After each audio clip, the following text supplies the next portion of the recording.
बाबू झुठलाया नहीं जा सकता है। इनको देखकर हम लोग सीखे हैं, सीख रहे हैं बाबू। बड़े भैया जब बिगंगा पहनकर बिरहा बाबू बुल्लू मस्ताना चलत रहा हम लोग के बाबू ये ढेर रही कि भैया जीत गई हैं, लेकिन भैया वहां पर बुल्लू मस्ताना को ताज मिला और भैया को दूसरे नंबर पर आंका गया बाबू। लेकिन भैया की गायकी को कोई झुठला नहीं सकता। भैया बतौलन है कि मेहरारू मेहरारू से लड़कियां पैदा हुई है। भैया भारत देश की धरती है, वीरों की धरती है और बलवानों का देश है ये भारत देश। यहाँ कुछ भी संभव है बाबू। ये भारत है। कहा गया था एक बार अमेरिका से मशीन चली थी, वो मशीनियां झूठ पकड़ाई के रही बाबू। जब अमेरिका से चली बाबू पाकिस्तान गयल और हर जगह चीन जगह जगह होते हुए जब भारत में पहुंचल तो झूठ बोले वाली मशीनियां चोरी हुई है। ये भारत देश है बाबू। कहना है मास्टर साहब जब धुन लगा के आई जा, बिना धुन और बिना अचार खटाई के मजा ना ही आवत बा।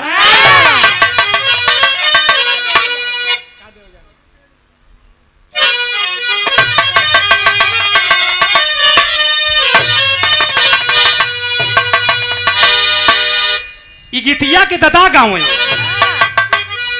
70 लमसम बाबू बताओ 60-70 साल पहले कहीं का दे जानई ददा गाँव कहीं का दे जानई अच्छी करतलिया दहो राजा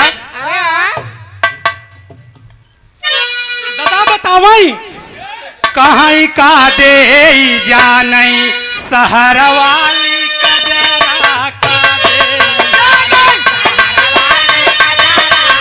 जिया लाल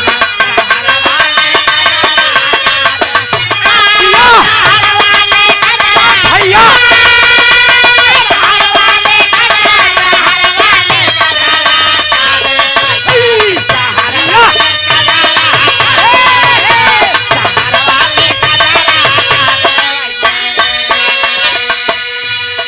भैया हो हम बहुत छोटवार गायक बाबू आप सबके आशीर्वाद चाहत ही भैया।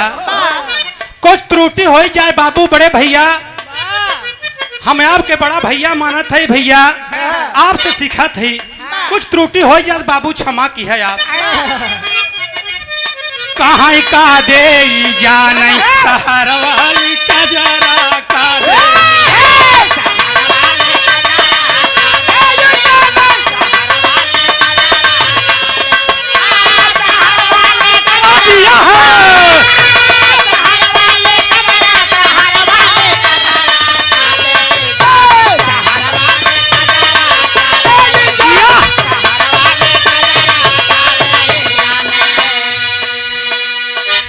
कहाँ का दे जानई शहर वाली कजरा का कहीं कहीं आन के बलमुआ के पूरी मिठाई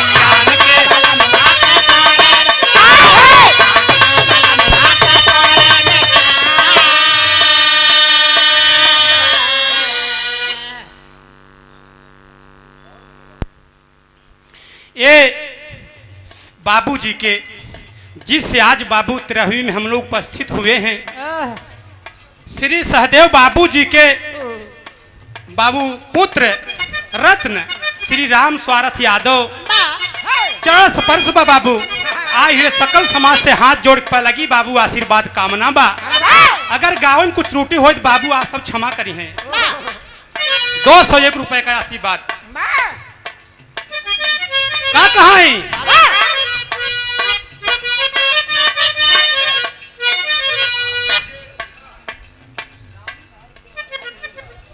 अच्छा गुरुजी आप ज्ञानधारी हैं, आपसे कोई ज्ञान छुपा नहीं है। 101 रुपए के आशीर्वाद चरण में पहलगी बात चरण छू के और सकल समाज से हाथ जोड़ पहलगी बाबू आशीर्वाद कामना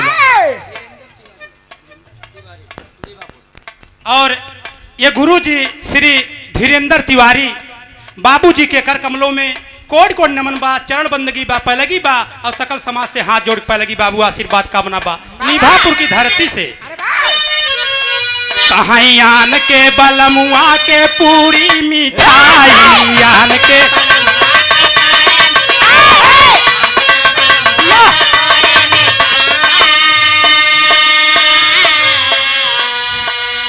कहाई अपने बलम के कहाई अपने बलम के भेवाई दीनी बजरा का दे जाना शहर वाली कजरा का लाल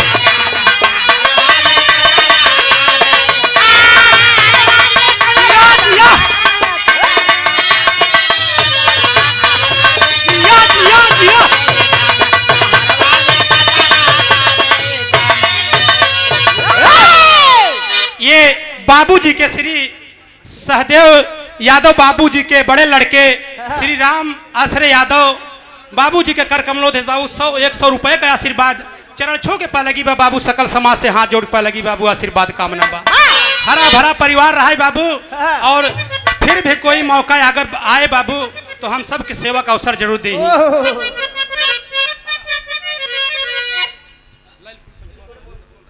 ये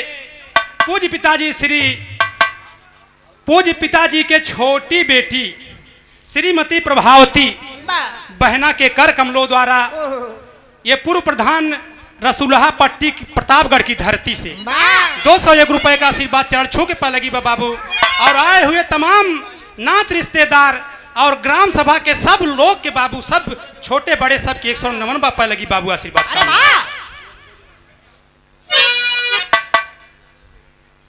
का कहां कहां आन के बलमुआ के पूरी मिठाई आन के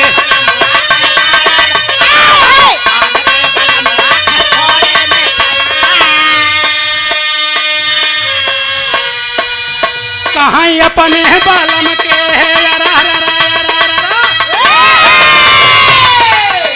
अरे अपने बलम के भेवाई दिन जड़ा का दे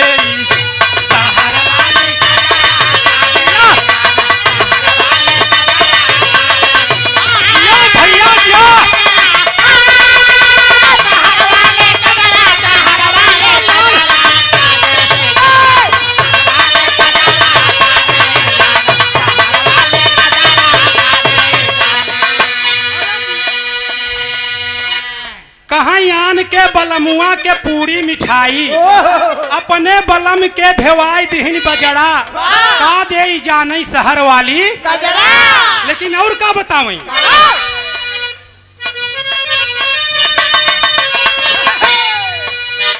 कहां आन के बलमुआ के से जपे सोवाई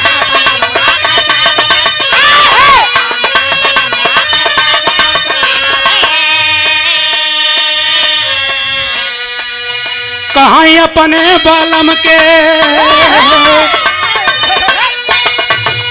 अरे अपने बलम के बिछाई दिन गोनरा का दे जान शहर वाली कजरा का दे भैया जिया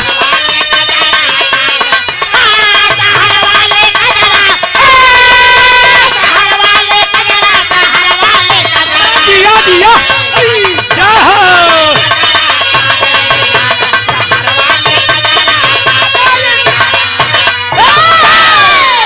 लेकिन तीसरी लाइन बताओ बबलू भैया कहा बताओ आन के बलमुआ से मीठ मीठ बोल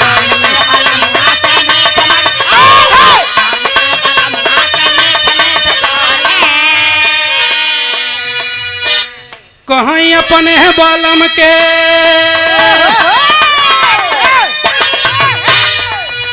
अरे अपने बलम के देखावई रोज नखरा का दे जान शहर वाली कजरा का दे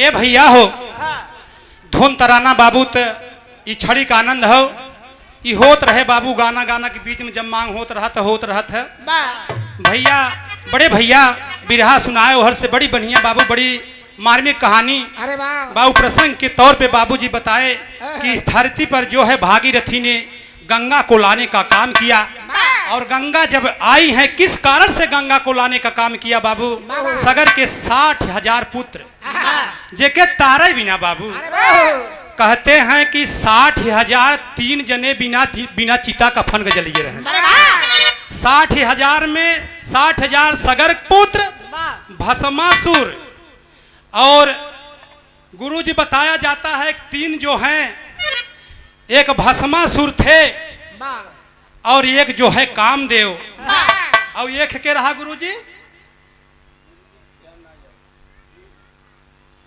वाह वाह गुरुजी वो मुचकुंद राजा के जब चुनरिया ले जाए के काल बली रहा तो गुरुजी 3 जने और 60,000 वो सबे 60,000 3 जने बिना चिता बिना कफन के जली तो वही 60,000 तारे बदे भागीरथी बाबू जो है गुफा में जाके जो है बाबू बहुत दिनों तक तपस्या किए और तब जाके गंगा का यहाँ आना हुआ और मुनि के कमंडल में प्रस्थान कर फिर शंकर भगवान के जटा से होते हुए धरती पे गंगा जी का प्रस्थान हुआ लेकिन मास्टर साहब 4 लाइन की भूमिका में कवि ने संकेत किया है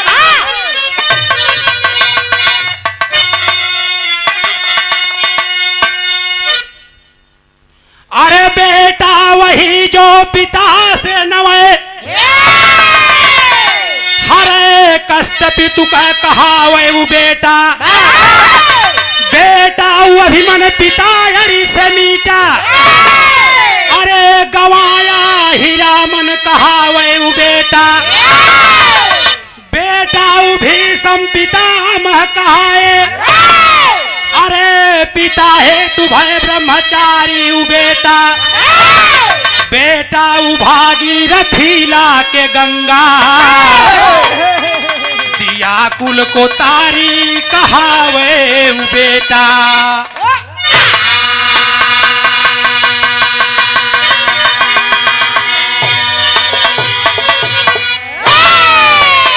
ये भैया बेटा वही है जो पिता के सत्कर्मों में बाबू काम आ जाए पिता का बनाया हुआ घर संसार बाबू संभाल ले वही बेटा होता है वही भागीरथी ऐसे बेटे थे बाबू जो अपने कुल को जो है तारम तार किए तो कहना बा 4 लाइन के चौक मास्टर साहब कैसे अरे कई के ध्यान सुनाए भैया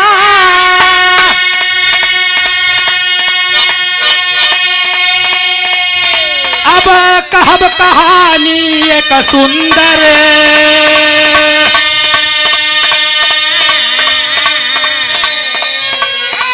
खास रहा पोखरा के अंदर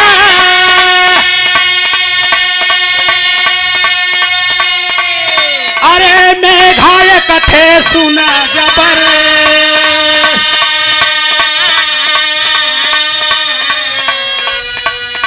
गजब 2 सती रही 3 में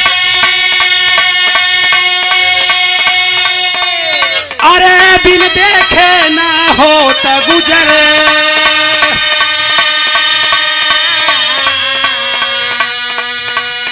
अरे घट में पोखरा लगा सुखाने घट में पोखरा लगा सुखाने तब बोला में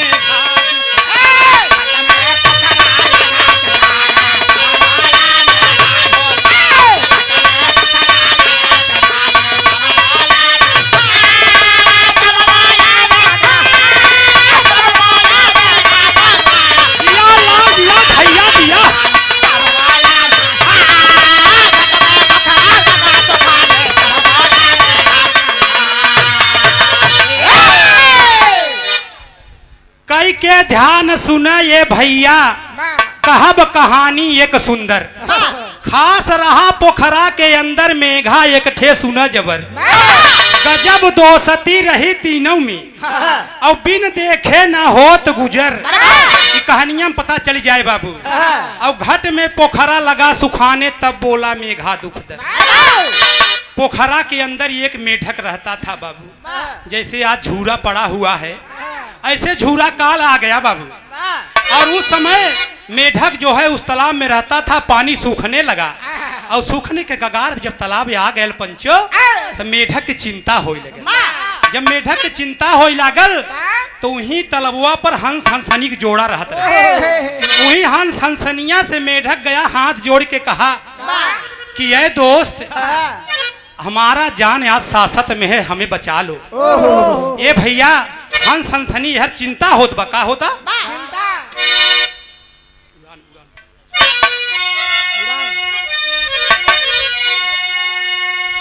तो चिंता हुई हर बरियार, चिंता हुई हर बरियार। अरे मेघा मन में किया विचार।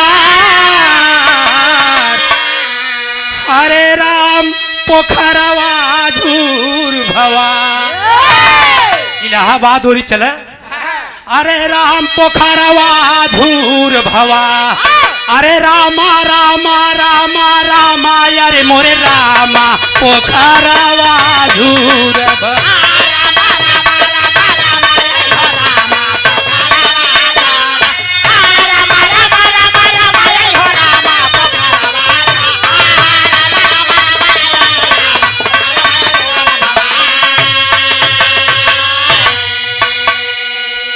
कैसे करब गुजारा रहबई कौने घरवा पोखरवा झूर भवा। ये भैया हो वह मेढक जो है बाबू सोच में पड़ गया। ये 101 रुपए का आशीर्वाद बबलू सेठ बंबई की धरती से टैंकर मालिक बाबू भैया के नमस्कार बा। सकल समाज से हाथ जोड़ पाए लगी बाबू आशीर्वाद कामना बा। ए पंचो जब पोखरा झूर हो लगल तब मेढक जब चिंता हो लगत गीतिया कौन लागता? गीत है लागता कि माँ मुझे गीतिया है बा। माँ मुझे क्यों छोड़ के जाती हो अकेला। माँ मुझे क्यों छोड़ के जाती हो अकेला। मैं तेरा गदेला क्या लाल तुम्हें प्यारा नहीं है।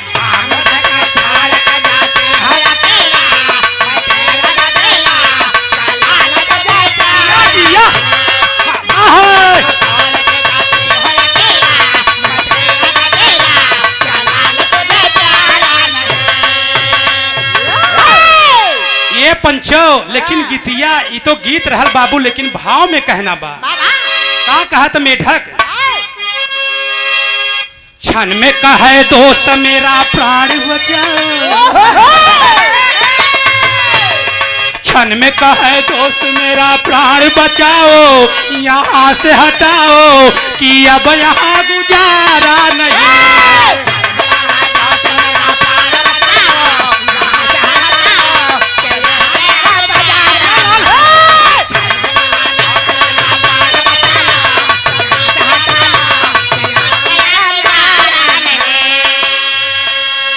ये पंचो जाके हंस हंसनी से मेढक कहत बा लेकिन वो का करत है?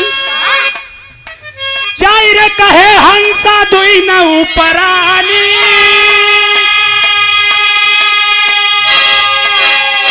अरे झंझट हटवे लबात भाई मानी।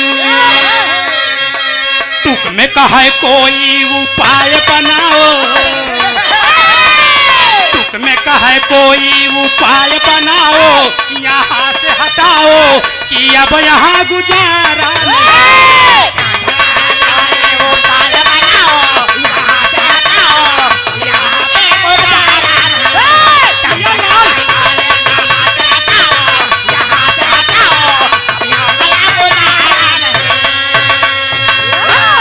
ये भैया हो कहने लगा कि कोई उपाय बनाओ और हमें यहाँ से हटाओ, क्योंकि मेरा जान सासत में है। अरे वाह। लेकिन हंस हंसनी क्या कहते हैं, क्या कहते हैं, कहते हैं ठीक दोनों प्राणी उड़बले के लकड़ी,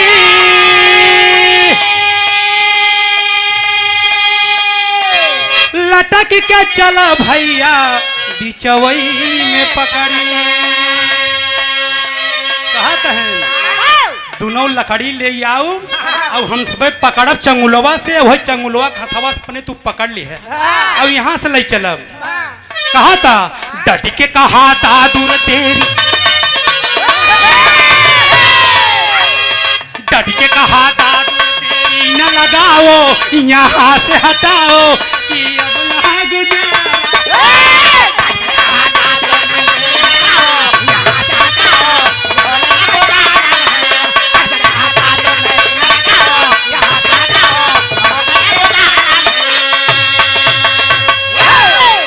पंचो हंस हंसनी एक लकड़ी लाते हैं और लकड़ी ला के और चंगुल से दोनों पकड़ लेते हैं और बीच में बाबू मेढक को कहते हैं कि यहाँ से हाथ से दोनों पकड़ो और चलने की तैयारी। कहना दोहा में ठीक से हंस तब लेके लकड़ी, अरे पकड़ा दुओरी भाई,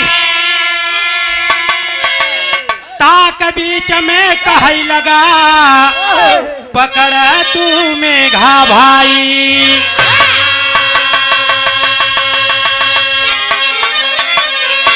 ये भैया हो अब उड़ने की तैयारी होती है, उड़ने की तैयारी होती है तो गीत कौन लागे तो मास्टर साहब।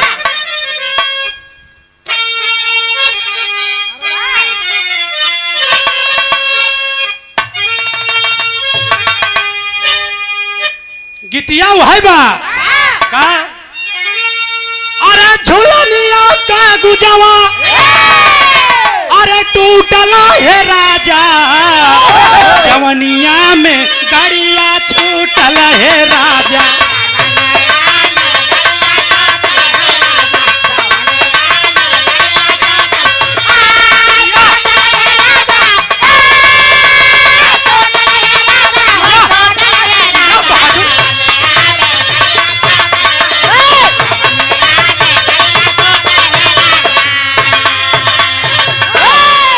ये पंचो ये तो गीत है, गीत छोड़ के कहानी पे ध्यान लगल रहल बाबू, कहानी पे ध्यान आपका सबका लगा रहा है। कहत बका चल तैयारी होता, हंस हंसनी कहत हैं, क्या कहते हैं फिर हो बचाऊ बे, अरे परनवा है राजा, उड़ान भर ले दूनौ जनवा है राजा।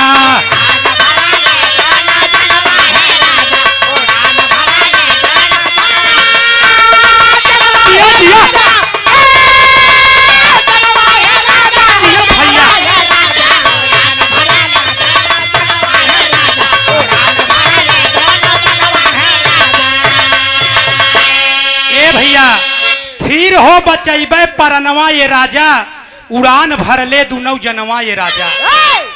उड़ चले हैं दोनों, क्या करते क्या हैं,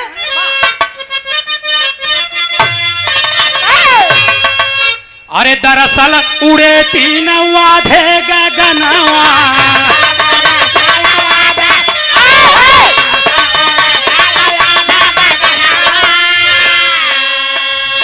अरे हंसिन का सुना प्यार सजना, हंसिन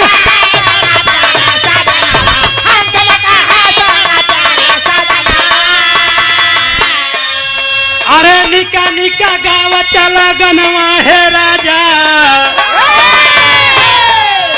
अरे निका निका गावा चला गनवा है राजा, उड़ान भर ले दूनौ जनवा।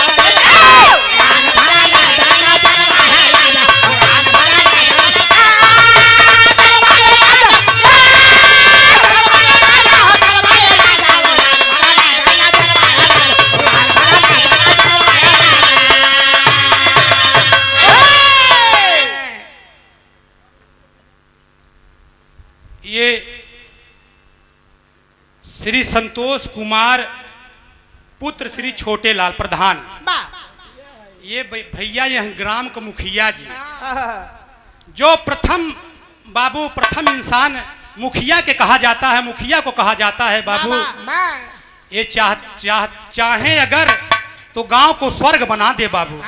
आजकल प्रधान के ऊपर कईयो गीत चलत वायरल हो, कतो मुकदमे हो तो सब प्रधान के ऊपर चलत कुल गीत। ए बाबू 101 रुपए का आशीर्वाद श्री संतोष कुमार पुत्र श्री छोटेलाल प्रधान हैदरेपुर। संतोष कुमार पुत्र श्री छोटेलाल बाबू, ये पिताजी हैं छोटेलाल और भैया प्रधान है संतोष कुमार। 101 रुपए के आशीर्वाद कोट कोट नमन बा चढ़ छू के पहले की बाबू, सबके 100 नमन बा पहले की बाबू आशीर्वाद का काम।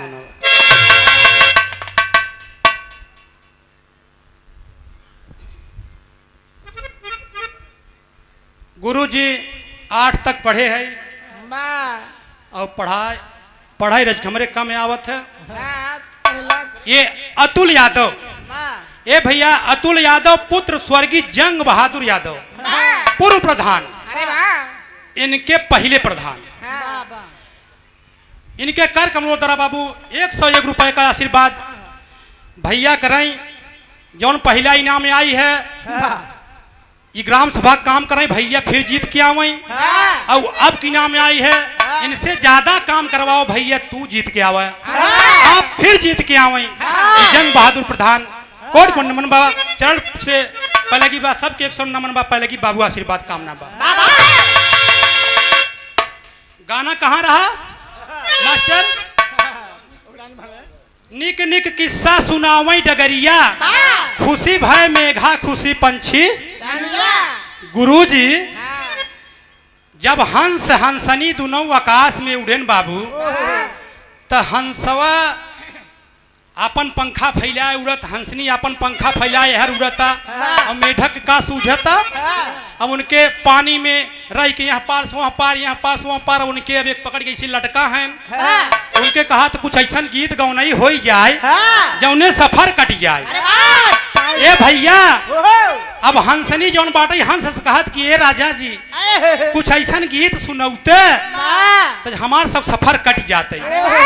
तब सुनावत का है निक निक किस्सा सुनावे डगरिया, अरे खुशी भय मेघा खुशी पंछी तिरिया।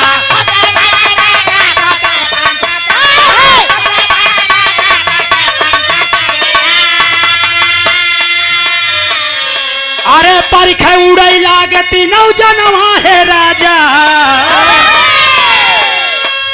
अरे परिखे उड़ई लागती नौ जनवा है राजा, उड़ान भरले तू नौ जनवा है राजा।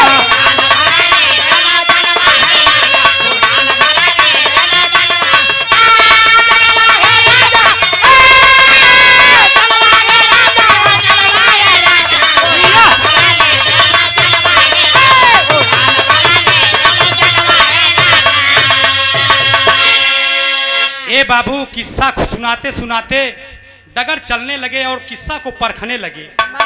तो हुआ क्या, गीतिया वही लागता तेरा कसूर नहीं मेरा कसूर। गाना ही छोड़ दे, काहे कहानी लंबी हो जाए मजा नहीं आए। भैया आए हैं, सब जुटे हैं भैया को सुनने के लिए।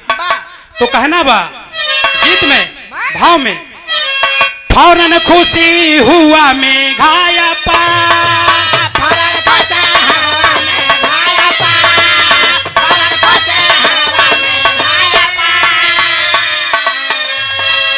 मस्ती में ताली बजाया उया,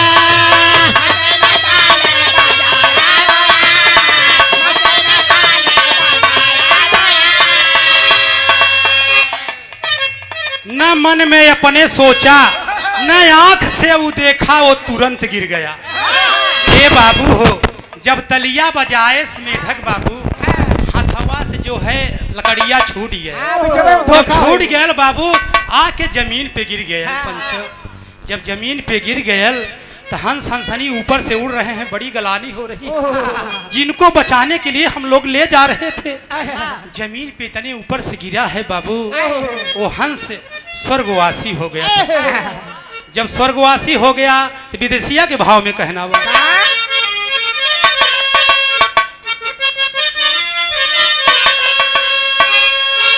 रसिया हो कि बेहा बलऊ में घाहो के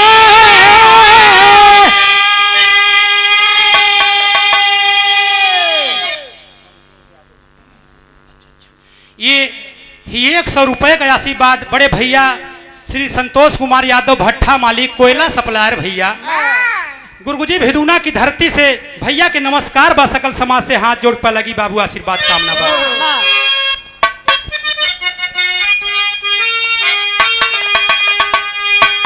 बेहा बलऊ में घाहो के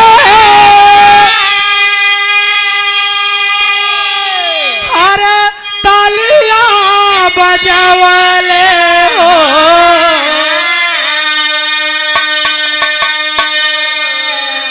अरे गिरले आई के जमीनिया है बाबू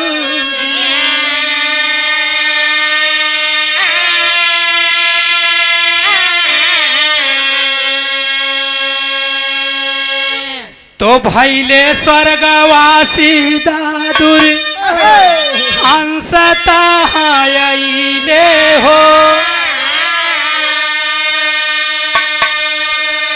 कैले रोई रोई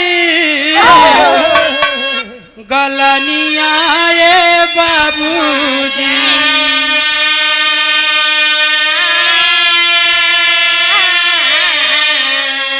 ये भैया हो हंस जब जमीन पे गिरा है पंचो तो मेढक जमीन पे गिरा है पंचो स्वर्गवासी हो गया हंस नीचे धरती पे उतरे हैं रो रो के बाबू मेढक की दशा पे झर झर झर झर आंसू बहत बा हंस हंसनी रोवत हैं पंचो लेकिन होत का बा कि माना कुछ दिनावा हगल बीत गईले हो हर मरी गईले हंस सिनिया ये बाबूजी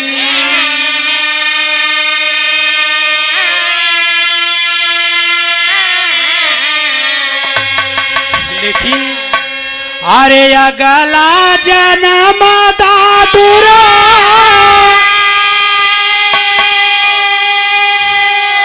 अरे सारा मार भइले हो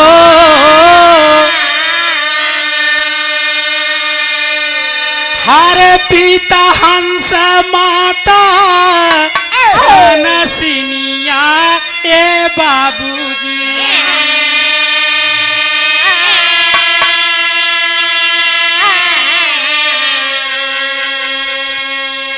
ये पंचो जहां न पहुंचे रब वहां पहुंचे कभी ये प्रमाण लिखा गया बाबू वही मेढक बाबू अगले जन्म में जो है श्रवण के रूप में धरती पर अवतरित भैलन बाबू और श्रवण के माता पिता वह हंस और हंसनी के रूप में धरती पे आए। ये बाबू जब श्रवण धरती पे आ गए तो कीर्ति अमर है बाबू ऐसे बेटे का श्रवण का जो अपने माता और पिता को कंधे पर कांवर लेके बाबू सब तीर्थ को घुमाया है। ये मास्टर साहब कहना बा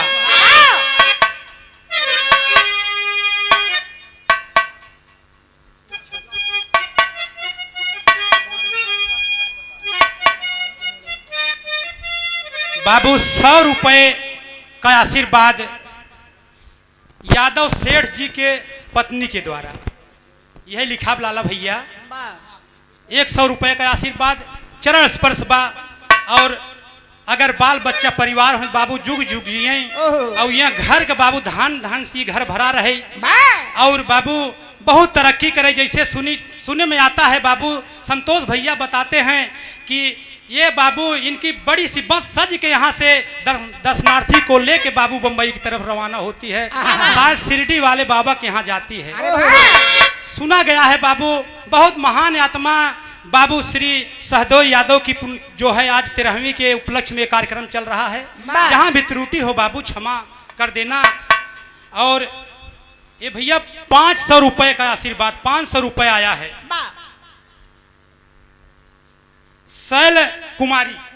शैल कुमारी बाबू श्री जो बाबू श्री महान आत्मा की नातिन है बाबू जो 106 वर्ष में इस धरती को त्याग किए हैं, बिरला ही कोई ऐसी आत्मा बाबू इस धरती पर रही होगी। बाहरे बाबूजी कईयों से आपके आए और इस मंच पे बाबू हमको जो है कुछ सम्मान और दान दे के गए। ये भैया कोट कोट नमन बाबा आत्मा के, और इस आत्मा हम सबको ऊपर छाया बने रहा है और हर परिवार के ऊपर छाया बने रहा है बाबू, और यह गांव गिराव के ऊपर छाया बने रहा। शैल कुमारी की तरफ से बाबू 100 रुपए, और सुनीता ये भी नातिन है बाबू, इनकी तरफ से 100 रुपए, और सरिता ये भी नातिन है, इनकी तरफ से भी बाबू 100 रुपए, राधा ये भी नातिन है बाबू।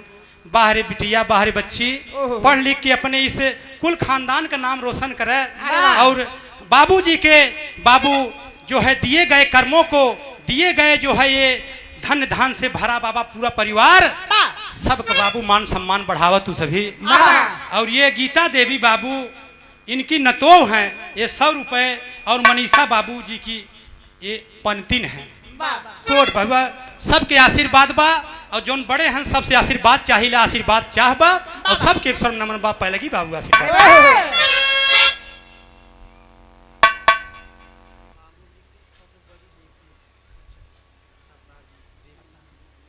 और ये पुण्य आत्मा बाबूजी की सबसे बड़ी बेटी सरताजी देवी, बहुत बुजुर्ग, हम चरण स्पर्श करते हैं, हमें आशीर्वाद दें, हम बच्चे ऐसे कलाकार में अपने आगे बढ़ें और ऐसे जगह जगह गाने का मौका मिले।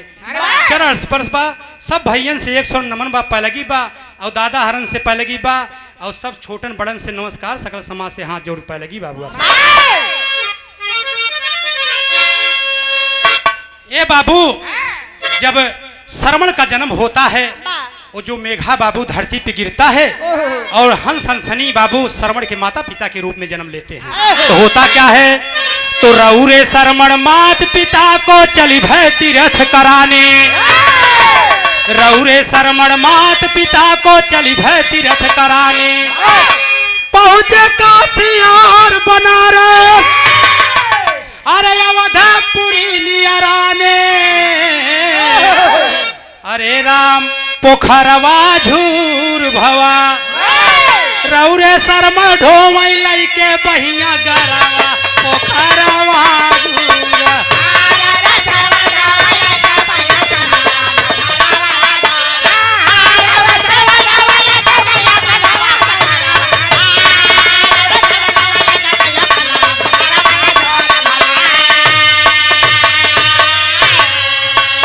ये भैया हो शरमण कांवर पे बैठा के माता पिता को बनारस की धरती, काशी की धरती होते हुए बाबू जगह जगह घुमाते हुए अयोध्या की नगर में पहुंचे हैं।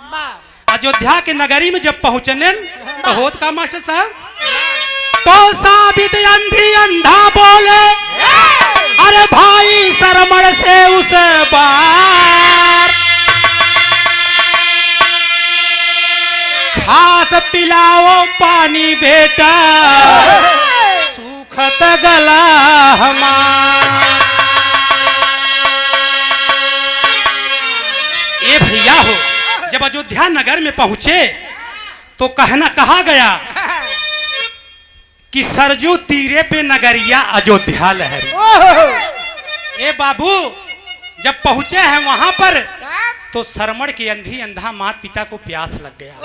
बाहर बेटा माँ बोली है कि ये बेटा कहीं से पानी पिला दो लाल। श्रवण कहते हैं कि ठीक है माँ। कांवर को ले जाके किसी बाबू जैसे जंगल में था, वो जानवर के डर से कांवर को बाबू किसी पेड़ के डाल पे टांग देते हैं और ये कमंडल लेके पानी लेने के लिए चलते हैं। जब पानी लेने के लिए चलते हैं बाबू तो होता क्या है, गीत लागत बा।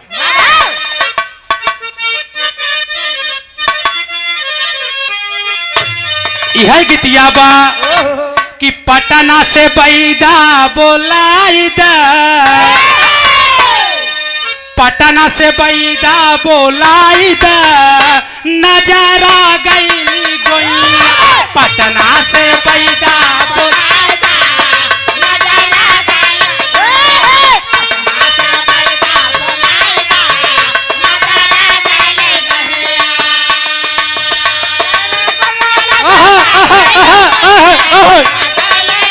नजरा गई।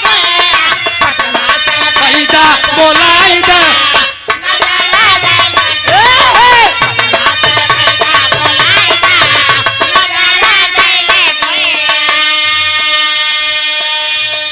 बहुत पहले गीत रही ओकरे बदवा आई गई कहाँ नरमी का लैया सुकुवार हो नरमी का लैया सुकुवार हो चुभी जाला कंगनावा नरमी का लैया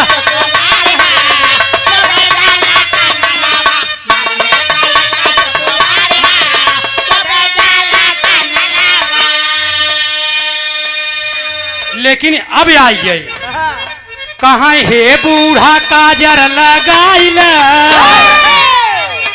हे बूढ़ा काजर लगाइल फिर नहीं है जवानी हे बूढ़ा काजर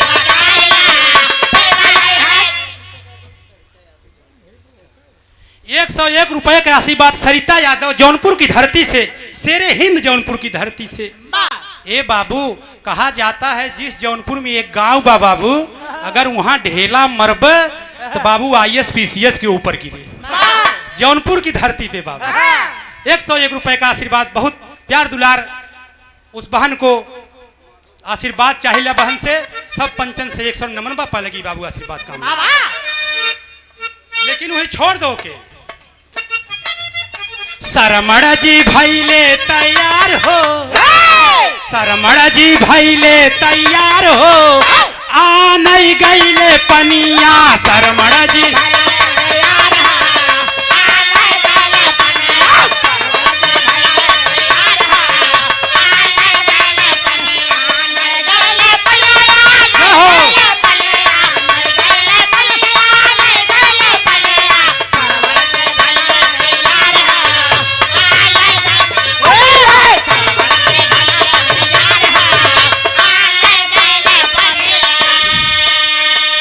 तैयार हो के बाबू कमंडल लेके चले हैं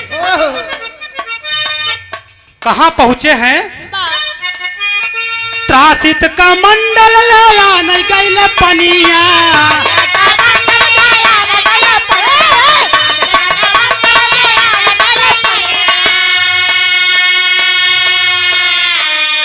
छाहे कांवर रखे पेड़ नीचे गनिया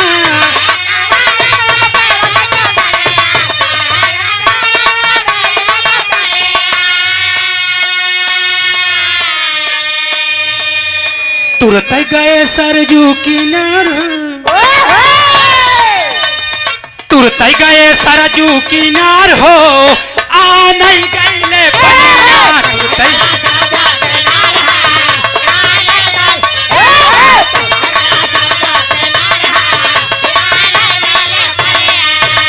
ए बाबू सरजू किनारे उस नदी बाबू सरजू किनारे पहुंचे हैं और कमंडल लेके पानी में जैसे डुबाते हैं तो होता क्या है गईली आवाज सुना दशरथ के कनवा और मेरे गा समझ मारे शब्द भेदी बनावा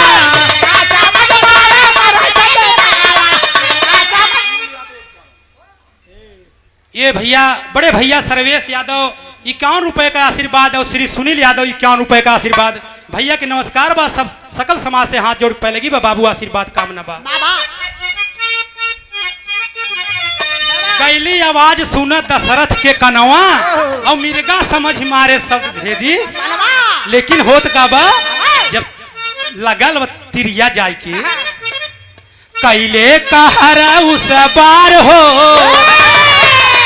कैले कहरा उस बार हो आ नहीं गईले पनिया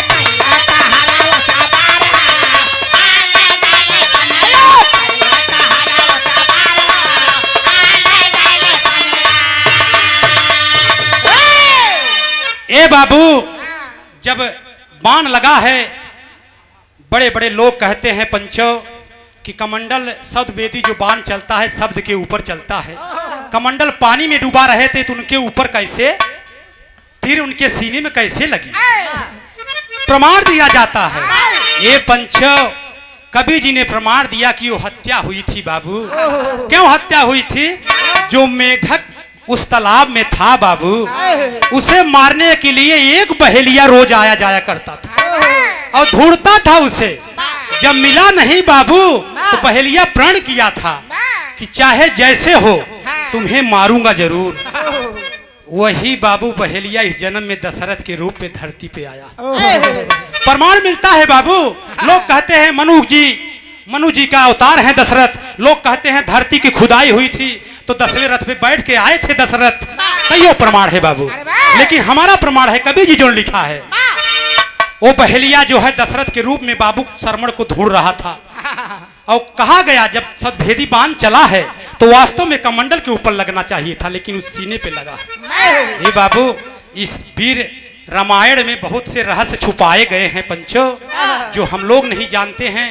और कितने भी गुणों कितना भी धुनो, लेकिन रामायण का और मिलेगा नहीं। लोग कहते हैं कि जो है प्रतीक बड़े बड़े योद्धा बाबू मेघनाथ के जो है प्रहस्त, कितने भी योद्धा की लड़ाई हुई। सीता कहते हैं 10 बार लंका में गई बाबू युद्ध करने, 7 बार गई है युद्ध करने। भीमासुर बाबू जो भिसला था उससे युद्ध करने गई बाबू। तरुणी से युद्ध करने गई, बहुत से ऐसे युद्ध करने गई बाबू। ये प्रमाण मिलता है जगह जगह। रामायण 3 रामायण भी लिखा गया है। आजकल एक रामायण सच्ची रामायण बाबू ललाई जी की रामायण लिखी गई है, उसको देखेगो तो रामायण जो है झुठलाया जाता है। तो कहना मास्टर साहेब जब तीर लगल बा त्याल हक प्रमाण में कहना बा।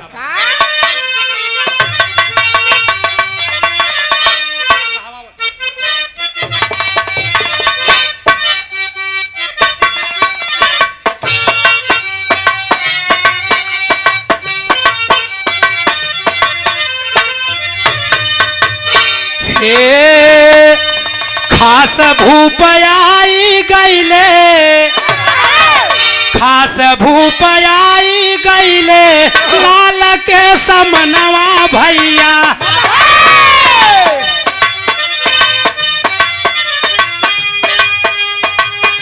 गस्त में उलाल रहा पूछले भुआ।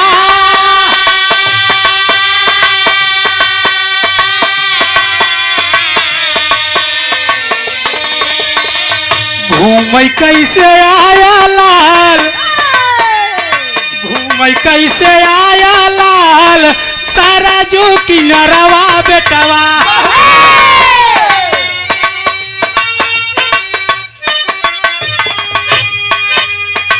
चट से बोला शरमण मामा दुखावे अपा।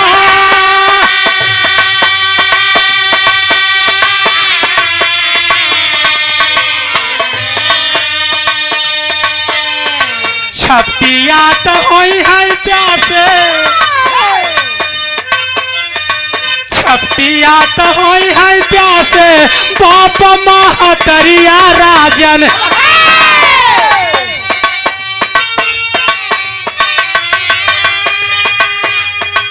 झूला में प्यास आना छोड़ी होई परा।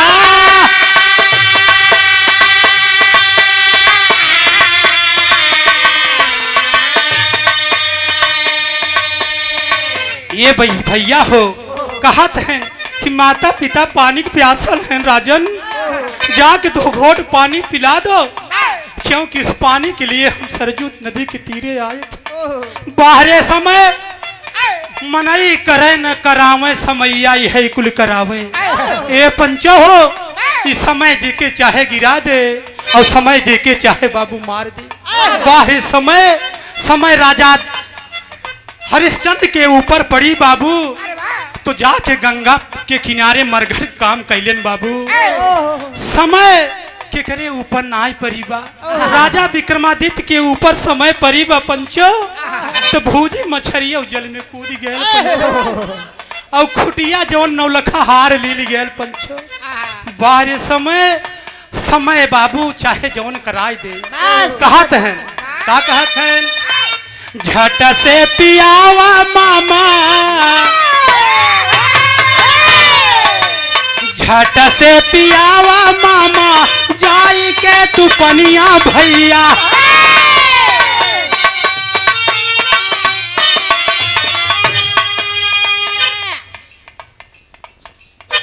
ये बाबू श्री जो आज इनकी 13वीं है बाबू, जो 106 बरस के बाद इस दुनिया को छोड़ के गए हैं पंचो। उनके नाती हैं ये पचहटिया की धरती से। भैया के चरण स्पर्श बा, सकल समाज से हाथ जोड़ पाए लगी बा बाबू, आशीर्वाद कामना बा।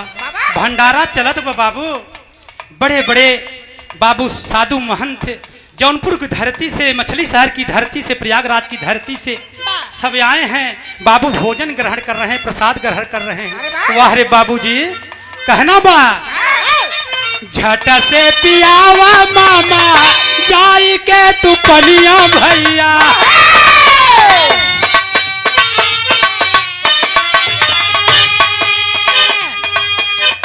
टूक में तजा है लाला पाना परा।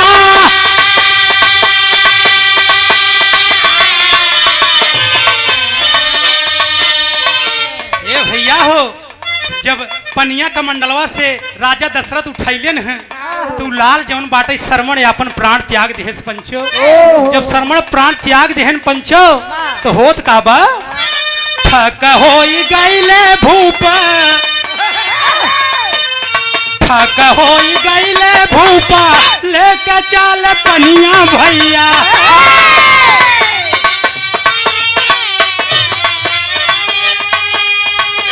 डट अंधी अंधा के समानावा उजा।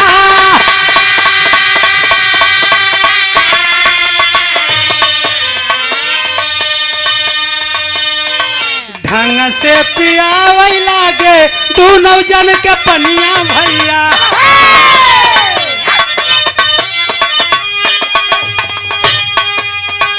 अरे ढंग से पियावई लागे अरे दोनों जन के पनिया। और तब तो काम बोला शरमण कुमा।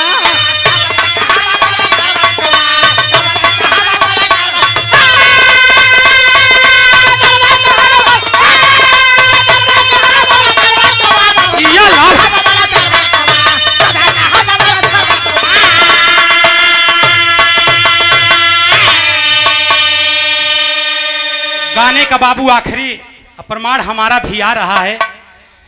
जब पानी लेके शरमण बाबू अंधी अंधा, सॉरी दशरथ भैया अंधी अंधा के पास लेके पहुंचते हैं तो शरमण माता पिता शरमण की अंधी अंधा जरूर थे, लेकिन दशरथ के बाबू हाथ को जब पकड़े हैं, पानी जैसे बढ़ाए हाथ को पकड़े हैं, कलाई पकड़ के उमा समझ गई। बोली कौन हो? अरे कौन हो तुम? इतनी बतिया जब राजा दशरथ सुने न तो बाबू कुछ बोलत नहीं है। कहा तहन बोलो बेटा शरमण। करुण हो गई माँ, कुछ अनहोनी की शंका हुई माँ को। बोली है ये बेटा शरमण। अरे बोलो लाल, क्यों इतने रूठे हो लाल? हम लोगों से कोई गलती हो गई? लेकिन जब शरमण रहे तब न बोले पंच। दशरथ बाबू पानी बढ़ाते हैं, हाथ जोड़ लेते हैं, कहते हैं हाय माँ, अब मुझसे जो है ये भैया गुरुजी प्रमाण में बताया जाता है कि वो शशिकला जो है राजा दशरथ की बहन बताई जाती है, इसीलिए शरमण मामा का प्रयोग कर रहे थे।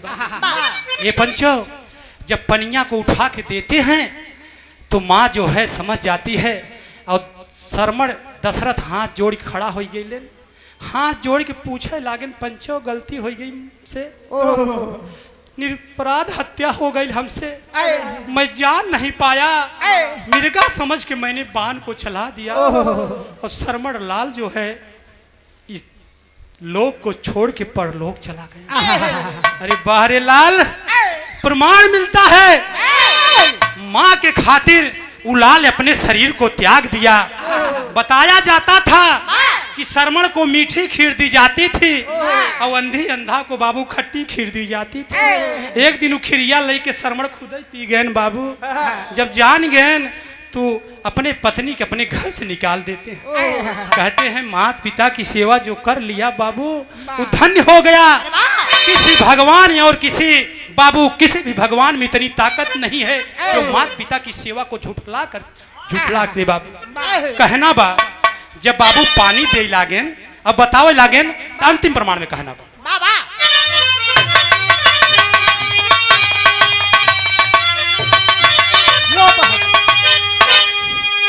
अरे थे थर भइले राजा सारी हालिया बताई के ए बाबू सारी हाल बताते बताते और राजा दशरथ की आंख से झरझर आंसू गिरे लगल और अंधी अंधा बाबू क्रोध में आ जाते कि अरे पापी नीच हमारा एक सहारा जिसे हम लाठी कहते थे उसी के सहारे हम लोगों की जिंदगी थी उसे मार के आ रहा है पानी पिलाने कहते हैं अरे थे थर भइले राजा सारी हालिया बताई के और रोवई अंधी अंधा तू नवा बाई के रोवई अंधी अंधा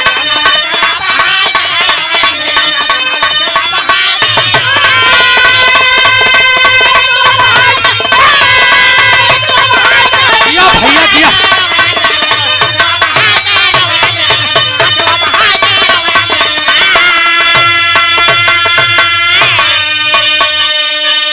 बिरहा के बड़े ही अच्छे कलाकार बाबू जो पत्तू गुरु घराने से श्री केशव लाल यादव बाबू मछली शहर बिलरा भिदुना की धरती से बहुत अच्छे कलाकार हैं बाबू। इनसे भी कईयों केशव भैया से भी प्रोग्राम होता है और 100 रुपए का आशीर्वाद भैया के नमस्कार व सकल समाज से हाथ जोड़ पलगी बाबू आशीर्वाद करना। ये पंचो हो राजा दशरथ पानी देने लगते हैं जब पानी देने लगते हैं बाबू तो कहना बा थेथर भइले राजा सारी हलिया बताई के और रोई अंधी अंधा दोनों असुआ बहाई के अरे देवई लगल राजा दशरथ दूनौ जन के पानी हो औ धरई धीर न दोनौ जन के बोलई कड़वी बानी हो। ये भैया हो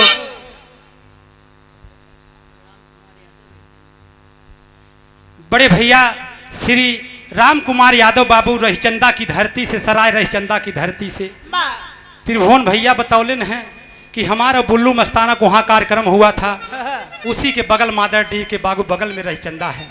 भैया के चरण स्पर्श व सकल समाज से हाथ जोड़ पलगी बाबू आशीर्वाद का ए पंचो देवई लगल राजा दशरथ दूनौ जन के पानी हो औ धरई धीर न दोनौ जन के बोलई कड़वी पानी हो। अरे निकन लागई बतिया राजा कहाँ समझाई के रोई अंधी अंधा दोनों आंसुआ बहाई। ए बाबू हो अब अंधी अंधा बाबू रिस में आके करते क्या हैं तो परिखय अंधी अंधा रिस में दिहले श्राप सुनाई हो और फिकर में तो हाँ लाल के मरबा सुनी ले ध्यान लगाई हो। अरे बेशक मर गए दोनों प्राणी अरे कभी गई ले लिखाई के अंधी अंधा दोनों आंसुआ बहाई।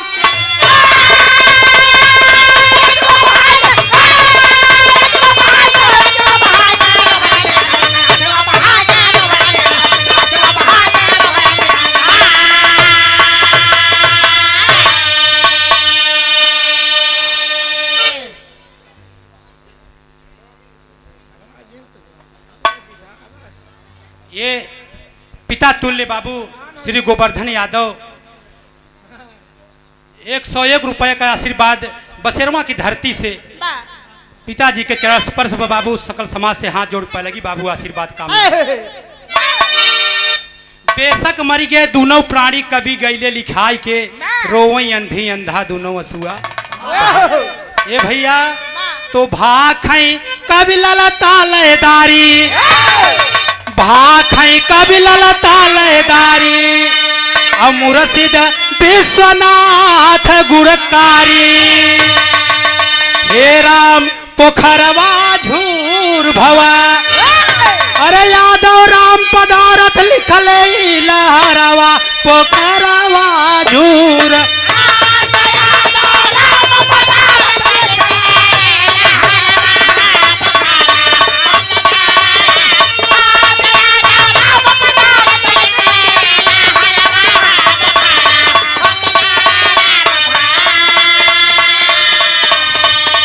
मेरे देश की धरती, मेरे देश की धरती सोना उगले उगले हीरे मोती। मेरे देश की धरती, मेरे देश की धरती सोना उगले उगले हीरे मोती।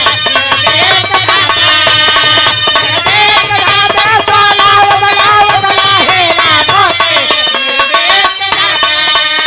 मेरे देश की लड़की,